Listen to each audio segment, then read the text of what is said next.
Este é o primeiro vídeo da série e nessa primeira parte das nossas aulas vamos tratar da robótica. Então tem aqui comigo, né, um robô industrial utilizado aí em algumas aplicações.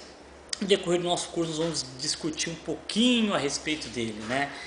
E quando se fala em robô, acho que a primeira coisa que todo mundo pensa é lá no humanoide, uma forma de gente, alguma coisa meio estranha que tenta imitar o ser humano, como acaba muitas vezes o pessoal vê nos filmes de ficção, e acaba tendo uma ideia meio bizarra, né, do que na verdade é um robô. Mas na indústria não é bem assim, né, alguma coisa diferente. Então, para poder estudar os robôs, acho que primeiramente dividir 3 classes de robôs. Então, a primeira classe aí são chamados de robôs humanoides, né, que procura mesmo imitar o ser humano, não só no movimento, mas também na aparência. E como tem alguns tipos, até vou talvez disponibilizar alguns links aí de alguns humanoides e que pé que tá esse negócio hoje, né, que às vezes até espanta a pessoa. Parece que quanto mais próximo da realidade, mais as pessoas se assustam. E o outro tipo são os robôs móveis, que não vai ser mesmo o foco do nosso estudo, que são AGVs.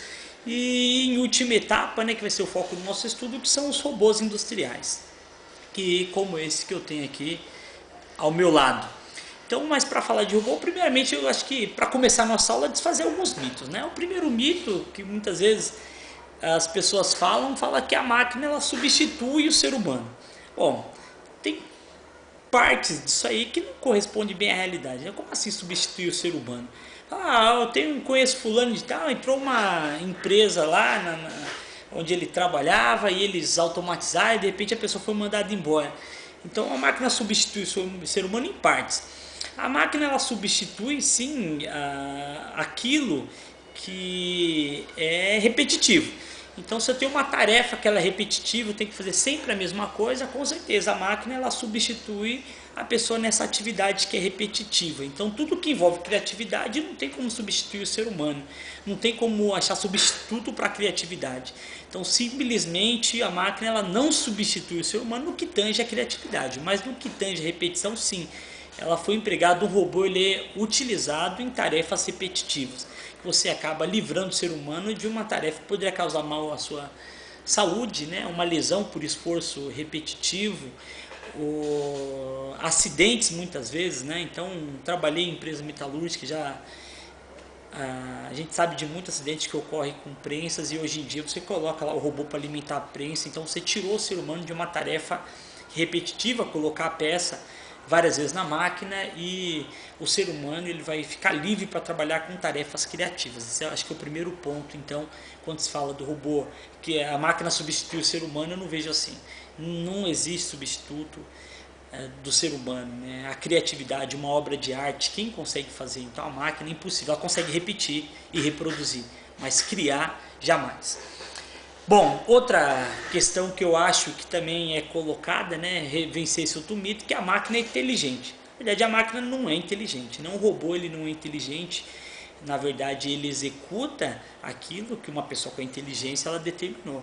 O robô ele faz tarefas pelas quais ele foi programado. E quando tem uma decisão tomada por uma máquina, de repente para selecionar uma peça, uma determinada atividade, está dentro do repertório que o ser humano ele determinou, né? O programador ele determinou. Então, de repente eu tenho aqui 3 peças, eu preciso que o robô ele identifique. Então, quando ele pega a peça prata, tem um tipo de montagem, quando é a peça preta, tem um tipo de montagem, a peça rosa, outro tipo de montagem. Então, o robô não vai ser inteligente. Na verdade, ele executa. Eu coloquei um repertório na programação dele, quando ele detecta uma determinada cor, um determinado material, ele sabe já a altura de peça que está programada, ele sabe o tipo de montagem que vai ocorrer com essa peça.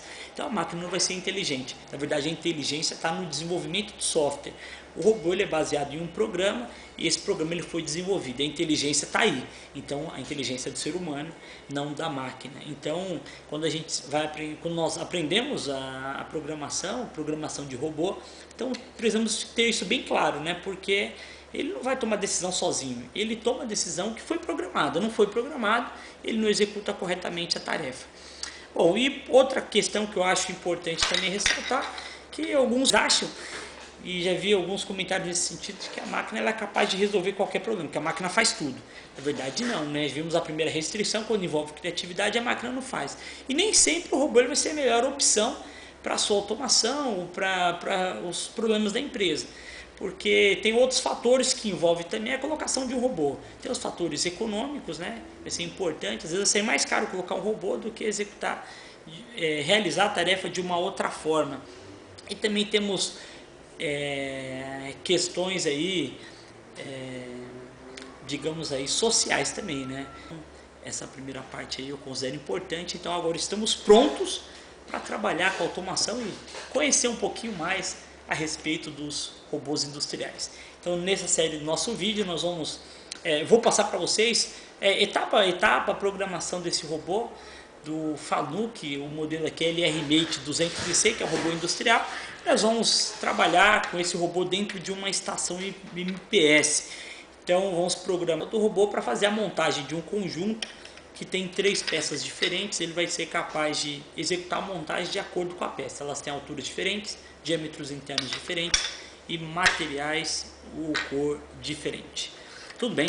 Então estamos prontos para começar com muito sucesso o nosso curso aí de programação do robô Fanuc.